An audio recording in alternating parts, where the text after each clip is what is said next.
Good morning, students. Today we will start our exercise 2.4 with the question number 4. Question number 4 में क्या कहा है बेटा, देखो, one of the two digits of A to digit number, कोई भी to digit number है उसमें से एक डिजिट, कोई भी एक डिजिट दोनों में से is 3 times the other digit. जो एक डिजिट है वो दूसरी डिजिट की, टू डिजिट्स का नंबर क्या होता है? सबसे पहला हमारा टू डिजिट्स का नंबर होता है 10। ठीक है, ये टू डिजिट्स का नंबर है।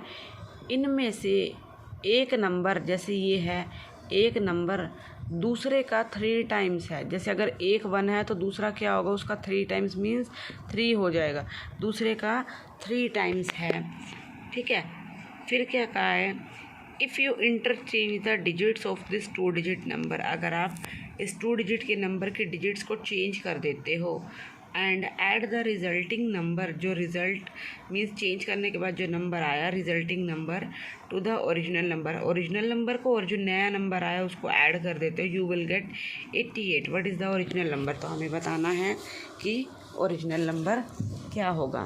देखो क्या कहा है, सबसे पहले क्या हम मान लेते हैं, let the digits at tens and ones place.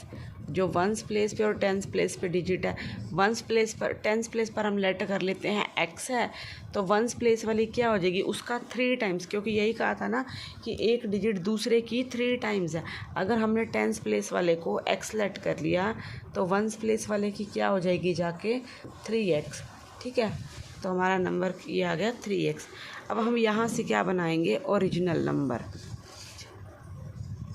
ठीक है बेटा, ध्यान से देखना, ओरिजिनल नंबर कोई भी कल बताया था 10 टू डिजिट्स का फॉर्म हो तो 10a + b, इस टाइप से हम नंबर मानते हैं।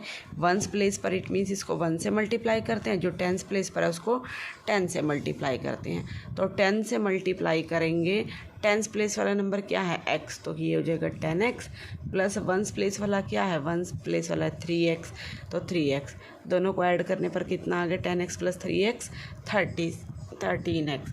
फिर क्या कहा है, न्यू नंबर बनाना है आफ्टर इंटरचेंज द डिजिट।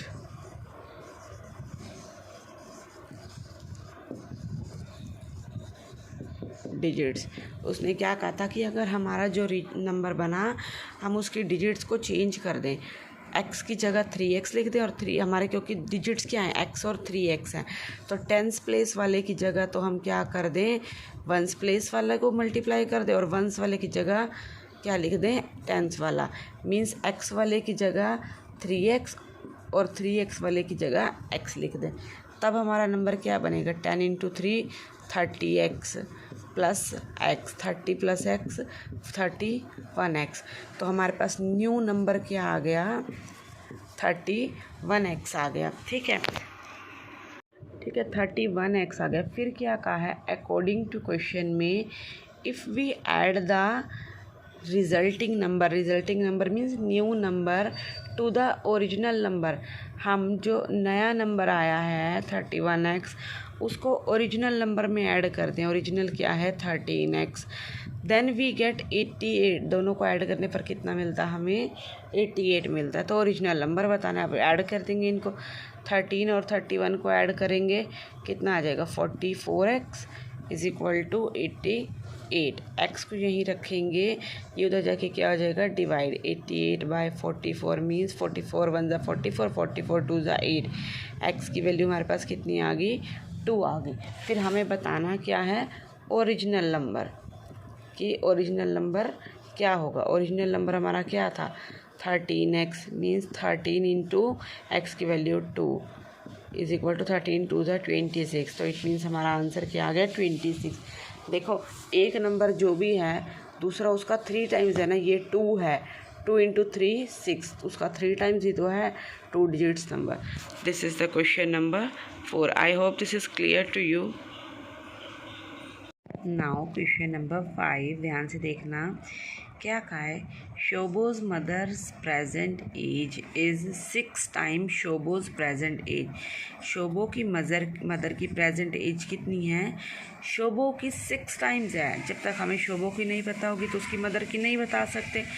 मान लेते हैं कि शोबो की प्रेजेंट एज अगर x है तो उसकी मदर की कितनी हो जाएगी? उससे 6 टाइम, क्योंकि देखो बेटा मदर उससे बड़ी होगी। अगर शोबो 2 ईयर्स का है तो उसकी मदर उसका 6 time mean 6 to the 12 years, इस टाइप से कुछ होगा। ठीक है, फिर क्या कहा है? Shobo's age 5 years from now. अब से 5 साल बाद शोबो की एज कितनी हो जाएगी? अब से 5 साल बाद शोबो की age will be 1/3 of his mother's present age. उसकी मदर की प्रेजेंट एज की 1/3 होगी। शोबो की एज अब से 5 साल बाद, अगर शोबो की अब एज x ईयर्स है तो 5 साल बाद कितनी होगी? 5 साल प्लस हो जाएंगे, हम बड़े होते हैं तो प्लस होता है, उसमें x + 5 कर देंगे, जो कि कितना है? शोबोज की मदर की प्रेजेंट एज, शोबो की मदर की प्रेजेंट एज कितनी है? 6x, उसका 1/3 इंटू 1/3, दोनों को सॉल्व कर लेंगे। देखो कैसे करेंगे। क्या कहा है? लेट शोबोज एज, शोबो की अगर हम age let, Shobo's present age, Shobo की प्रेजेंट एज कितनी है? x years. Okay, and let Shobo's mother present age, Shobo की मदर की प्रेजेंट एज कितनी है? शोबो की 6 टाइम, शोबो की x है तो उसकी 6 टाइम मीन्स 6 ईयर हो गई। ठीक है, फिर अकॉर्डिंग टू क्वेश्चन में क्या है, या फिर रुक जाओ, आफ्टर 5 ईयर्स या now, from now 5 year, after 5 year Shobo's age, Shobo का 5 साल बाद एज कितनी होगी? x + 5। Then according to question में क्या कहा है? आफ्टर 5 ईयर्स शोबोज एज, 5 साल बाद जितनी भी शोबो की एज होगी x + 5 होगी, वो किसके बराबर होगी? शोबो की प्रेजेंट मदर है जो उसकी प्रेजेंट एज, उसकी प्रेजेंट एज 6x, उसका 1/3 या 1/3 मीन्स उसका 1/3 होगी। दोबारा से देखो क्वेश्चन क्या कहा है? शोबो की प्रेजेंट एज x ईयर्स है, उसकी मदर की उसकी 6 टाइम है तो 6x होगी। From now 5 year, after 5 year Shobo's age, 5 साल बाद शोबो की एज कितनी होगी? अगर अब x है तो 5 साल बाद x + 5 हो जाएगी। फिर x अकॉर्डिंग टू क्वेश्चन में क्या कहा है? आफ्टर 5 ईयर शोबोज एज, 5 साल बाद शोबो की एज कितनी होगी? कितनी होगी बताया है, 5 साल बाद हमने लिख दी कितनी होगी। उसकी मदर की प्रेजेंट एज, मदर की प्रेजेंट एज 6x, उसका 1/3 मीन्स 1/3 हो जाएगी। Then x + 5 is equal to multiply करेंगे 6x/3। ठीक है, अब 3 डिवाइड है, इधर जाके मल्टीप्लाई हो जाएगा तो 3x + 5 से मल्टीप्लाई हो जाएगा, इधर रह गया सिर्फ 6x। 3 × x 3x, 3 × 5 15 is equal to 6x। 3x, ये 6x इधर आके माइनस का 6x, ये 15 इधर आके माइनस का 15, क्योंकि दोनों प्लस थे, इंटरचेंज किया, इनकी टर्म्स को ट्रांसपोज किया इस साइड और इस साइड, तो प्लस माइनस का फ़र्क आ गया।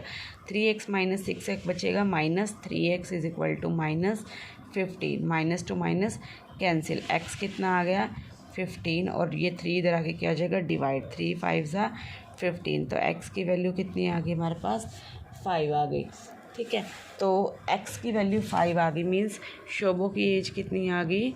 शोबोज एज 5 ईयर, x था क्योंकि शोबोज मदर एज, उसकी मदर की एज कितनी आ जाएगी? 6x means 6 × 5 30 years. Okay, so this is the question number 5. Now question number 6. There is a narrow rectangular plot, एक भीड़ा सा रेक्टेंगुलर शेप का प्लॉट है, reserve for a school in Mahauli village, Mahauli village में school के reserve किया गया। फिर क्या कहा है? The length and the breath of the plot are in the ratio 11 and 4। जो लेंथ है उसका रेशियो 11 है और ब्रेथ का रेशियो 4 है, मीन्स 11x और 4x होगी लेंथ ब्रेथ। फिर क्या कहा? At the rate ₹100 per metre it will cost the village panchayat ₹75,000 to fence a plot. तो विलेज पंचायत पे 100 मीटर का कितने रुपए कोस्ट देना पड़ेगा? 100 में ₹100 पर मीटर, 1 मीटर के लिए कितना कॉस्ट दिया 100, तो और पूरे के लिए कितना दिया 75,000।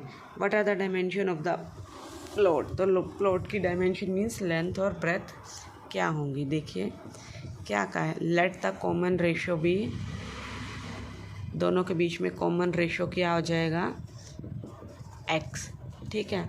सो length of the plot, rectangular plot की लेंथ कितनी हो जाएगी 11:4 है तो 11x, breadth of the plot that is 4x। देखो क्या कहा है, एक रेक्टेंगुलर प्लॉट है, इसको फेंस करना है, फेंस मीन्स बाउंड्री पे उसका काम करना है, तो बाउंड्री पे काम होता है तो क्या मिलता है हमें parameter, it means parameter of the plot that is rectangular का पैरामीटर क्या होता है 2 into length plus breadth, then 2 into length है हमारी 11x प्लस ब्रेथ है हमारी 4x, then 2 into 11 plus 4 15x, 15 2 ज़ा 30x, हमारे पास क्या आ गया पैरामीटर आ गया रेक्टेंगुलर प्लॉट का 30x। फिर हमें क्या कहा है cost of ₹100 per metre square,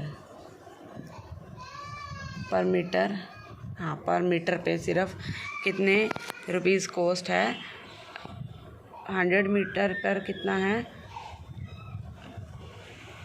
क्या है cost of ₹100 per metre means 1 metre पर मीटर, 1 मीटर ही होता है ना, 1 मीटर पर कितना कॉस्ट है ₹100, देन कॉस्ट ऑफ हमारा पैरामीटर कितना निकला 30x मीटर निकला, 1 मीटर का कॉस्ट पता है हमें 100 और 30x हमारा पैरामीटर निकला, देन 30x इंटू 100 हो गया, ठीक है।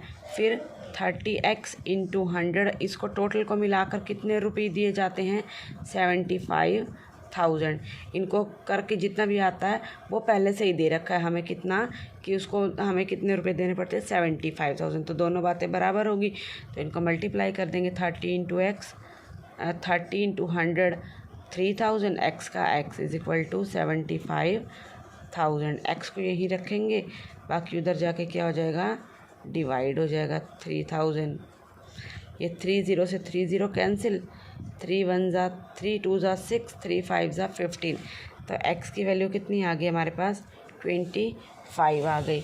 अब हमें लेंथ और ब्रेथ फाइंड करनी है, लेंथ कितनी है 11x मीन्स 11 इंटू 25, ऐसे ही ब्रेथ फाइंड करनी है, ब्रेथ कितनी है 4x मीन्स 4 इंटू 25, तो 11 को 25 से करेंगे 265 आ जाएगा, लेंथ कितनी होगी 265 मीटर और ब्रेथ कितनी होगी 100 metre. This is the answer. एक बार दोबारा बता देती हूँ क्या कहा है, दोनों में के बीच में कॉमन रेशो क्या होगा x, लेंथ हो जाएगी 11x और ब्रेथ 4x, क्योंकि रेशो 11:4 दे रखा, तो फेंस बोला है कि फेंस पर कितना कॉस्ट आएगा, तो पैरामीटर निकलेगा फेंस के लिए, पैरामीटर का formula 2 into length plus breadth, यहाँ से पैरामीटर निकाल दिया। फिर क्या कहा है cost of per metre square means 1 metre square का कॉस्ट, अगर 1 मीटर स्क्वायर यहाँ से यहाँ तक का कॉस्ट 100 आता है तो पूरे का कितना आएगा, पूरे के लिए हमने पैरामीटर निकाल लिया, तो पैरामीटर कितना आया 30x, 30 इंटू 100 हो जाएगा, और बता ही रखा पहले कि पूरे पर आता खर्च 75,000, 75 मतलब उसको ग्राम पंचायत को 75,000 देने पड़ते हैं, यहाँ से x की वैल्यू निकाल लेंगे और लेंथ और ब्रेथ निकाल देंगे। This is the question number 6। There was a mistake, this is not 265, 11 into 25 275 आएगा, sorry for the mistake। So today homework you have to do question number 4 to 6 of exercise 2.4. If any doubt, any query, you can ask. Thank you.